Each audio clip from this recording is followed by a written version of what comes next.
Hello everyone, welcome to Alex coaching classes. So बच्चों, हम लोग पढ़ रहे थे अरिहंत का सिंपल पेपर, क्लास 10 का स्टैंडर्ड मैथ है ये। इस वीडियो में हम लोग पढ़ने वाले हैं सिंपल पेपर 7 सेक्शन ए। तो चलिए वीडियो को स्टार्ट करते हैं। पहला क्वेश्चन आपको स्क्रीन पर दिख रहा होगा। क्वेश्चन कह रहा है in triangle A B C D and E are point on the side A B and A C respectively such that D E parallel B C. If A D by D B equals to 2/3 and A C equals to 18 centimetre, then find the value of A E. So triangle, सबसे पहले एक triangle आपको बनाना है ए B सी। Suppose कीजिए एक triangle है आपका ए B सी। अब इसमें बोला कि डी ई जो है पैरेलल है बी सी के। तो ए बी सी डी ई। अब A D by D B बच्चों 2/3 था, इट मीन्स ए डी जो है 2 होगा और डी बी 3 होगा। दूसरा और क्या चीज़ गिवन था, तो ए सी जो है वो 18 है। तो देखिए हमारा बीपीटी कहता है according to BPT basic proportionality theorem A D by D B is equals to A E upon में ई सी, और A D by A B is equals to A E by A C. अब value आपको given है, A D का value 2 है, A B का value बच्चों 2 + 3 5 होगा। So 2/5 is equals to A E upon में ए सी का वैल्यू आपको दे दिया था 18। क्रॉस मल्टीप्लाई कर देना है। सो 5 ए ई इज इक्वल्स टू 18 2 जा 36। तो ए ई का वैल्यू कितना आएगा बच्चों, 36 डिवाइडेड बाई 5। आप डिवाइड करोगे तो 7.2 सेंटीमीटर, जो आपके ऑप्शन डी में अवेलेबल है। क्लियर, समझ में आया? बहुत ही आसान कंसेप्ट था। चलिए next question number 2। Question number 2 है आपका the value of sec 45 plus cosec 45 is. Sec 45 बच्चों कॉस 45 होता है 1/√2, तो सेक 45 हो जाएगा आपका √2/1 या फिर √2 कह सकते हो आप, प्लस कॉसेक 45 ये भी सेम ही होता है √2। सो √2 + √2 क्या होगा बच्चों, 2√2, जो आपके ऑप्शन ए में अवेलेबल था। नेक्स्ट आपका क्वेश्चन नंबर 3। थर्ड क्वेश्चन कह रहा है in the following figure, in the given following figure find the value of angle F. Angle F का वैल्यू आपको निकालना है, ठीक है। गिवन क्या है, तो ए बी 3.8 है और इधर डी एफ 7.6 सेंटीमीटर है। दूसरा, तो बच्चों देखो अगर यहाँ पर अगर आप A B by D F find out करोगे तो 3.8 बाई 7.6 सिंप्लीफाई करने के बाद आएगा 1/2। Similarly B C by E F अगर आप करते हो, यहाँ भी 6/12 आएगा, दैट इज 1/2, ठीक है। तो इसका मतलब ये, और थर्ड साइड जो है आप ले सकते हो, थर्ड साइड है हमारा ए सी बाई इस थर्ड साइड आपका ए सी, तो ए सी बाई डी ई करते हो आप तो भी सेम ही आ रहा है, कितना 1/2। इसका मतलब ये कि जो ट्राइंगल आप देख पा रहे हैं। सो यहाँ बच्चों 3 साइड का रेशियो जो है वो आप देख रहे हो 1/2 1/2 1/2 आ रहा है। इसका मतलब ये कि triangle A B C similar हो जाएगा ट्राइंगल डी एफ ई का। तो यहाँ से देखिए हम आपका पूछ रहा था कि एंगल एफ क्या होगा, तो एंगल एफ जो है वो इक्वल हो जाएगा किसके, एंगल बी के। Angle B equals to angle F. अब एंगल बी का वैल्यू देखिए कितना गिवन है, 60 डिग्री, तो एंगल एफ भी आपका 60 डिग्री ही होगा। क्लियर, आया समझ में? यही आपका आंसर है। Next question number 4। Question number 4 है आपका factorise the number 98 through factor tree. अब 98 को फैक्टराइज करना है, तो देखिए सबसे पहले 98 बच्चों 2 से डिविजिबल है, 2 से आप डिवाइड करोगे तो 49 2 जा होता है 98। अब 49 7 से डिविजिबल है, 7 7 जा होता है 49। तो इसका प्राइम फैक्टर क्या है, 2 × 7 × 7, और वी कैन से 2 × 7⁻², जो आपके ऑप्शन डी में अवेलेबल है। चलिए नेक्स्ट क्वेश्चन नंबर 5। करा tower stand near an airport, the angle of elevation theta of the tower from a point on the ground is such that it's tangent is 5/12। अब देखिए एक tower है, suppose कीजिए ये रहा आपका टावर, ग्राउंड के साथ एंगल ऑफ एलिवेशन आपको दे दिया है थीटा।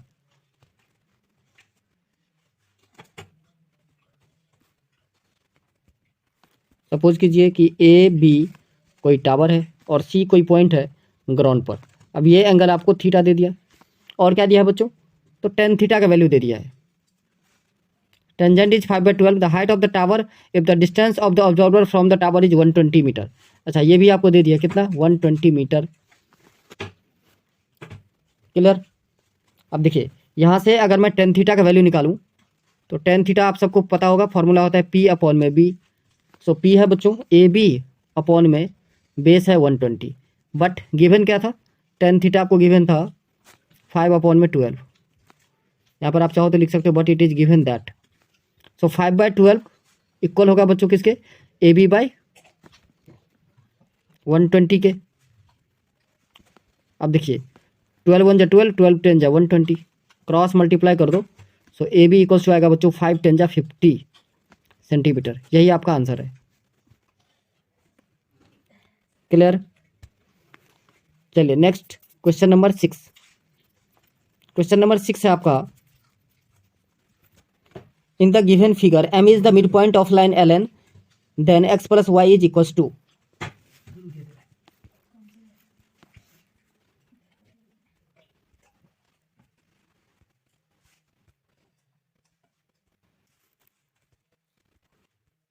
देखिए फिगर को ध्यान से देखिए, करा in the given figure m is the mid point of line ln, m जो है मिड पॉइंट है किसका, तो ln का, then x plus y is.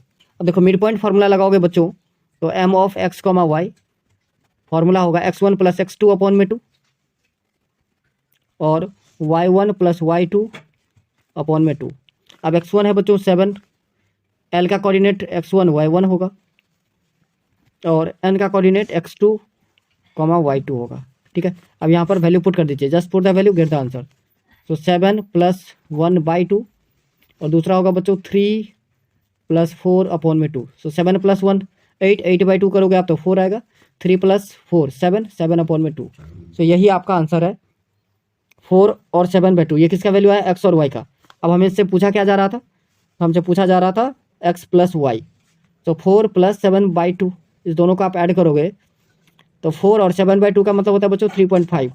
So 4 plus 3.5 that is 7.5। Next question है क्वेश्चन नंबर 7। करा A 4 vertexes of a parallelogram taken in order are -3, -1, a, b 3, 3 and 4, 3, then a ratio b is equals to. So बच्चों देखो यहाँ पर हमने एक parallelogram पहले से ड्राइंग कर रखा है ABCD। अब इनका वर्टेक्स आपको दे रखा था, a का कोऑर्डिनेट गिवन था आपको -3, -1, यहाँ पर आपको लिख देना है -3, -1। b का वर्टेक्स है a, b। सिमिलरली c का वर्टेक्स 3, 3 और d का वर्टेक्स 4, 3। अब आप सबको पता होगा कि पैरेललोग्राम का जो डायगोनल होता है वो क्या करता है, बाइसेक्ट करता है। So let it B O। अब O जो है बाइसेक्ट कर रहा है AC और BD दोनों को। सो AC के अकॉर्डिंग अगर मैं, O जो है मिड पॉइंट हो जाएगा किसका, AC का। O is mid point of AC।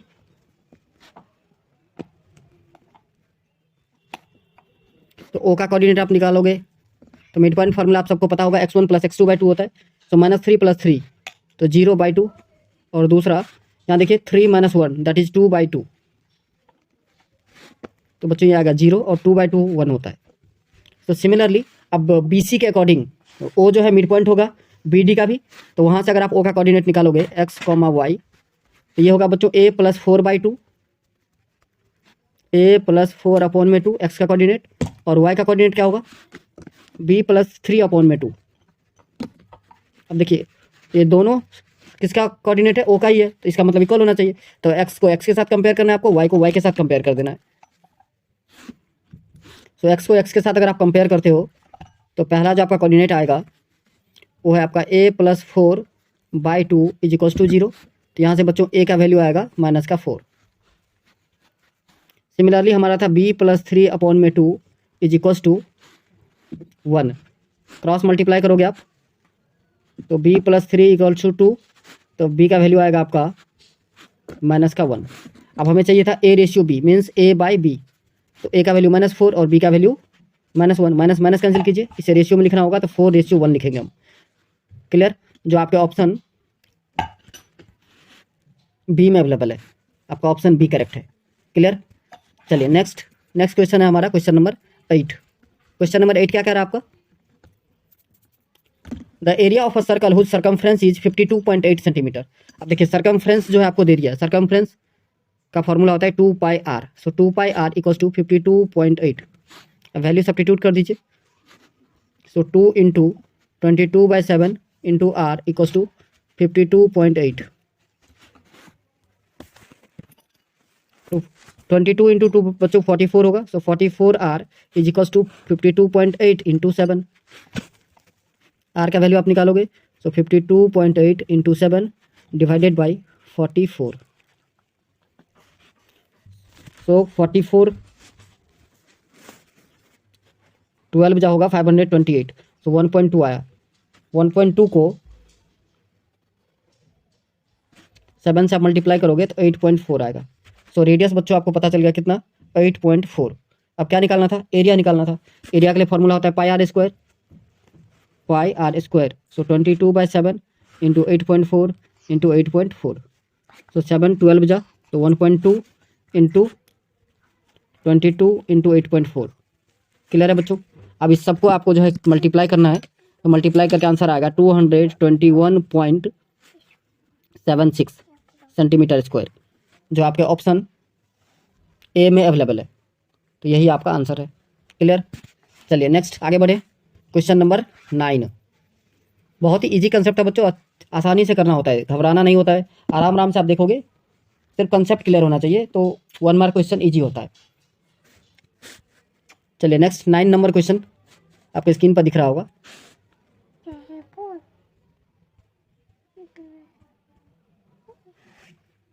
करा if sum of F I is the sum of the frequency and it is equals to the sum of the first 10 natural number and sum of fi xi equals to 120, then the mean is। अब देखिए fi जो है सम है frequency का और ये equal है sum of first 10 natural number. First 10 natural number का सम, तो फर्स्ट 10 नेचुरल नंबर का सम जो है आप एपी की हेल्प से निकाल सकते हो। कहोगे सर कैसे? तो देखो फर्स्ट 10 नेचुरल नंबर 1 से स्टार्ट होता है। सो 1 + 2 + 3 प्लस डॉट डॉट डॉट कहाँ तक ऐड करनी है? 10 तक ऐड करना है। तो इसका मतलब हमें S10 निकालना है। S10 के लिए फॉर्मूला होता है बच्चों 10/2। 2a means 2 × 1 plus n-1। तो n हमारा 10 है। सो 10 - 1 इंटू डी का वैल्यू 1 होगा। क्लियर है? सो 10/2 दैट इज 5। सो 5 × 2 + 9 1 जा 9। तो 5 × 9 + 2 11 होता है बच्चों। सो 11 5 जा 55। तो देखिए आपको सिग्मा एफ आई का वैल्यू पता चल गया, एफ आई एक्स आई का भी वैल्यू पता है। तो हमें निकालना क्या है? मीन। मीन इक्वल्स टू आप सबको फॉर्मूला पता होगा sigma F I by sigma F I x I by F I. So 120 divided by 55। अब आपको डिवाइड करना है, डिवाइड करोगे आप तो 2.18 आता है। आप रफ में डिवाइड करके चेक कर लेना। तो यही आपका आंसर है जो ऑप्शन सी में है। तो ऑप्शन सी आपका करेक्ट हो गया। चलिए नेक्स्ट क्वेश्चन नंबर 10। अब 10th क्वेश्चन क्या कह रहा है आपको? If tangent PA and PB from a point P to a circle with center O are inclined to each other at angle of 80 degree, then the value of angle POA is। अब देखो एक circle, सबसे पहले आपको एक circle draw करना है। हमने ये ड्रॉ कर दिया छोटा सा एक सर्कल। 2 टेंजेंट लेना है, बड़ा सर्कल ड्रॉ करो या छोटा, कोई फर्क नहीं पड़ता है बच्चों, है तो सर्कल ही है ना। मज़ा आ रहा है आप लोगों को? अब ये सपोज करो आपकी सेंटर है इसका। अब यहाँ से आपको पॉइंट ऑफ कॉन्टैक्ट पर एक perpendicular line,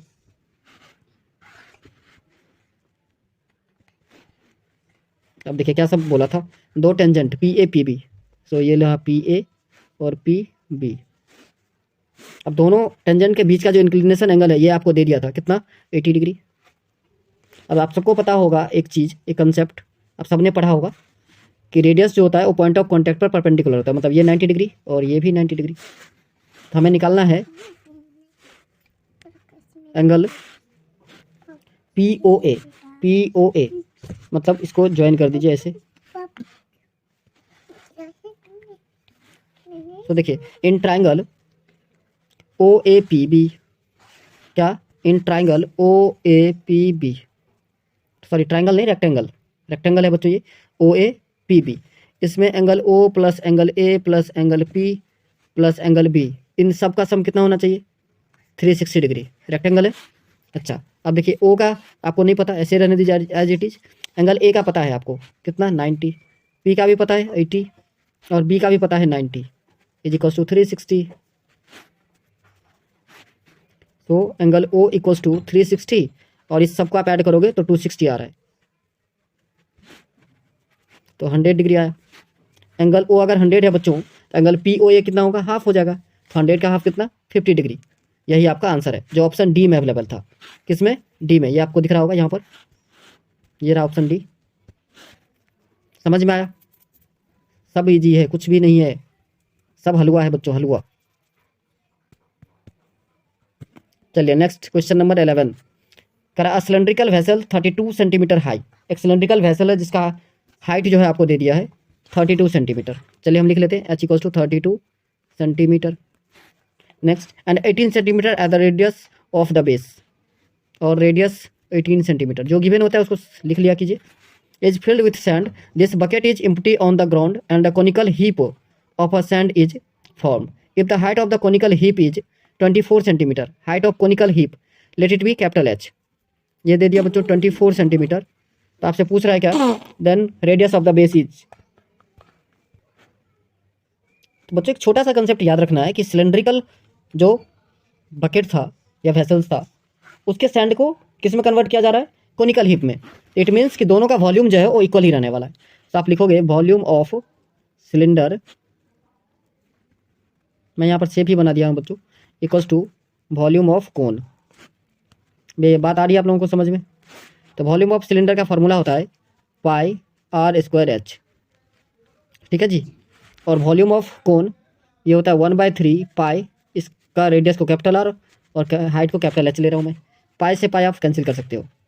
are square means are 18 है, तो 18 into 18 into H 32 is equals to 1/3 into R square,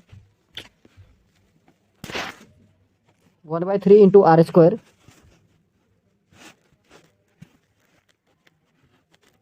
into 24। अब देखिए 3 1 जा 3, 3 8 जा 24। अब 8 से भी इसको सिंप्लीफाई कर सकते हो, 8 1 जा 8, 8 4 जा 32। तो R square is equals to आया बच्चों 18 इंटू 18 इंटू 4, ठीक है। सो यहाँ से अगर आप आर का वैल्यू निकालना चाहोगे तो क्या होगा, रूट लग जाएगा। रूट में देखिए 18 का तो पेयर लग गया और 4 का रूट कितना होता है 2। सो 18 इंटू 2, 18 2 जा 36 सेंटीमीटर, जो आपका ऑप्शन बी में अवेलेबल है। तो ये था बच्चों question number 11। Next question number 12। 12th question देखिए कितना आसान क्वेश्चन।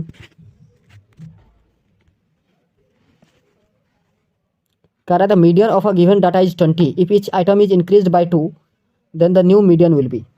अब देखिए मीडियन आपको ऑलरेडी दे दिया है कितना, 20 है, ठीक है।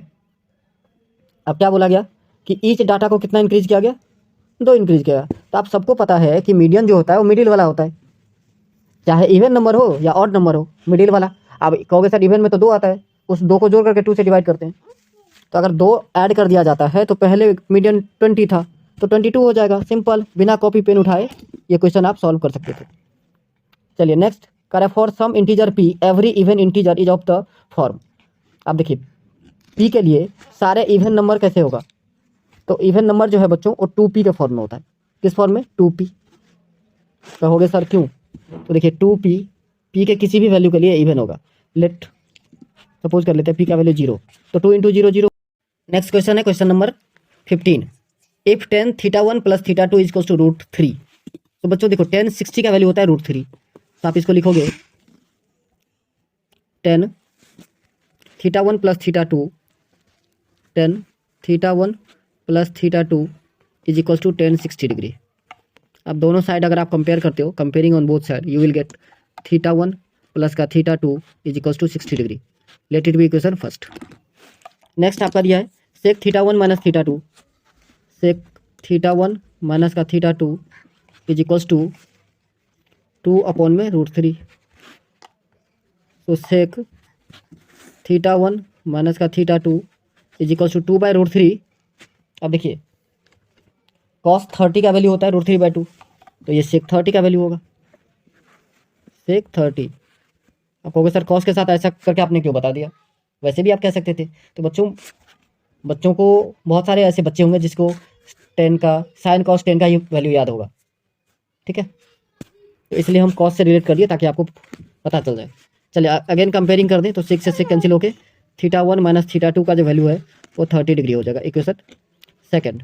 अब देखिए इस दोनों इक्वेशन का हम ऐड कर देंगे तो θ1 प्लस θ1 टू θ1 इक्वल टू आएगा हमारा 60 प्लस 30 90 डिग्री और θ1 का वैल्यू होगा 45 डिग्री। तो अगर θ1 45 है तो θ2 कितना होगा बच्चों? Obviously 15 degree. समझ में आ रहा है? अच्छा अब निकालना क्या था? निकालना था हमें साइन 2 θ1। तो साइन 2 θ1 मतलब साइन 90 सीधा सीधा, ठीक है, प्लस tan 3 θ2 तो tan 3 इंटू 45 15 तो 45 हो जाएगा। अब देखिए साइन 90 का वैल्यू आपको पुट कर देना है। तो साइन 90 का वैल्यू होता है मेरे बच्चे, साइन 90 का वैल्यू 1, ठीक है ना, कितना 1 और tan 45 का 1, तो 1 प्लस 1 कितना हो गया 2। यही आपका आंसर है। नेक्स्ट क्वेश्चन बच्चों, question number 16, the ratio in which point P 1,2 divide the joining of A minus 2,1 and B 7,4 etch. अब देखिए करा ये पॉइंट जो है कैसे डिवाइड करेगा किसको? इस दोनों लाइन ज्वाइनिंग को। सो मान लेते हैं हम K/1 में। सपोज कीजिए ये एक लाइन है, लेट इट बी A, ये है आपका A और ये B, ठीक है। सपोज कीजिए P जो है एक मिड पॉइंट है, P। A का कोऑर्डिनेट आपको गिवन है -2,1, B का कोऑर्डिनेट गिवन है 7,4 और P का भी कोऑर्डिनेट आपको दे दिया 1,2, 1,2। सपोज कीजिए ये K/1 में डिवाइड कर रहा है, अब सेक्शन फार्मूला आपको लगा देना है। सो P का कोऑर्डिनेट हमें निकालना है x, y। सेक्शन फार्मूला आप सबको पता होगा, M1 x2 होता है, M1 x2 plus M2 x1 bye M1 plus M2। ये x कोऑर्डिनेट के लिए। Similarly y coordinate M1 y2 plus M2 y1 divided by M1 plus का M2। क्लियर है बच्चों? सो यहाँ पर आपको वैल्यूज रख देना है और कंपेयर करना है x कोऑर्डिनेट को x के साथ, y कोऑर्डिनेट को y के साथ। किसी एक को कंपेयर करोगे तो रेशियो पता चल जाएगा। तो देखिए M1 x2, M1 क्या है हमारा तो k है, और x2 क्या है, x2 है हमारा 7 plus M2 1 into x1 minus का 2 और नीचे k प्लस का 1। बच्चों सिर्फ एक कोऑर्डिनेट को कंपेयर कर लेते हो और इस p का x कोऑर्डिनेट कितना था 1। अब क्रॉस मल्टीप्लाई कर दो तो 7k माइनस का 2, 7k माइनस का 2 इक्वल हो जाएगा k प्लस 1k। समझ में आ रहा है? अब देखिए 7k minus k equals to 1 plus का 2 दैट इज़ 3। एक ही बार लिख दूँ तो 6k इक्वल्स टू 3, 3 1 जा 3, 3 2 जा 6। तो k का वैल्यू कितना है बच्चों 1/2। इसको रेशियो में लिखोगे आप तो 1/2 लिख सकते हो, ठीक है। यही आपका आंसर है जो ऑप्शन ए में अवेलेबल था। नेक्स्ट क्वेश्चन है आपका क्वेश्चन नंबर 17। करा if 1/2 is the root of the equation x² plus kx minus 5/4 equals to 0 then the value of k is. अब 1/2 बच्चों एक रूट है इस इक्वेशन का। इसका मतलब ये है कि 1/2 अगर इस इक्वेशन में आप पुट कर दोगे तो ये पूरा इक्वेशन क्या हो जाएगा 0 हो जाएगा। सो 1/2 का whole square plus 1/2 k minus 5/4 is equals to 0। 1/2 का स्क्वायर बच्चों 1/4 प्लस 1/2 k माइनस का 5/4 इज इक्वल्स टू 0। अब देखिए 1/4 माइनस 5/4 आंसर आएगा आपका -4/4 प्लस 1/2 k या फिर k/2 लिखो, एक ही चीज़ है, कोई फर्क नहीं पड़ेगा, इक्वल्स टू 0। अब इसको हम सिंप्लीफाई कर लेंगे तो माइनस का 1 आएगा। तो k/2 इज इक्वल्स टू 1 हो जाएगा। माइनस का 1 था, साइड चेंज कर देंगे तो साइन भी चेंज हो जाएगा। तो यहाँ से k का वैल्यू आएगा बच्चों 2 1 जा 2, क्रॉस मल्टीप्लाई कर दिया हमने तो k का वैल्यू कितना आया 2, जो आपके ऑप्शन ए में अवेलेबल है। क्लियर? सो ये था बच्चों question number. Next question number 18, if the perimeter of a circle is equals to that of the square. Perimeter of circle means circumference उसे कहते हैं बच्चों 2πr इक्वल है पेरीमीटर ऑफ स्क्वायर मतलब 4 इंटू साइड। क्लियर? यहाँ से आप simplify कर सकते हो। सो 2 1 जा 2, 2 2 जा 4। So pi r is equals to 2 times of side. तो साइड इज इक्वल्स टू कितना होगा बच्चों? Pi r by 2। बात आ रही है आप सबको समझ में? अच्छा, क्वेश्चन क्या कह रहा था नेक्स्ट? फाइंड आउट क्या करना था? Then the ratio of their area. Ratio of their area means ratio of area of circle by area of square. Area of circle by area of square.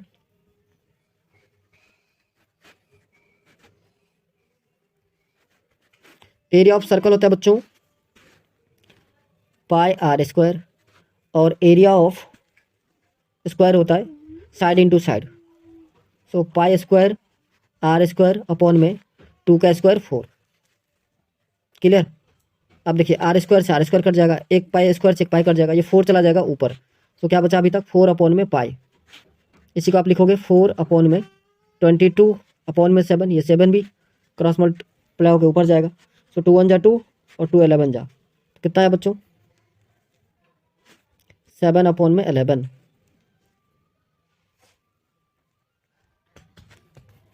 यही आया। एक और बार चेक कर लीजिए कहीं पर कुछ मिस्टेक हुआ है।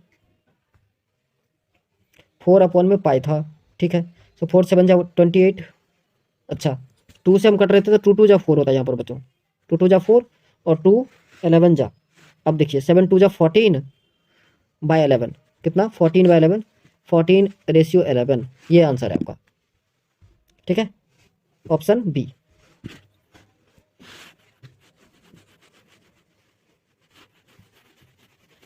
Next question, question number 19।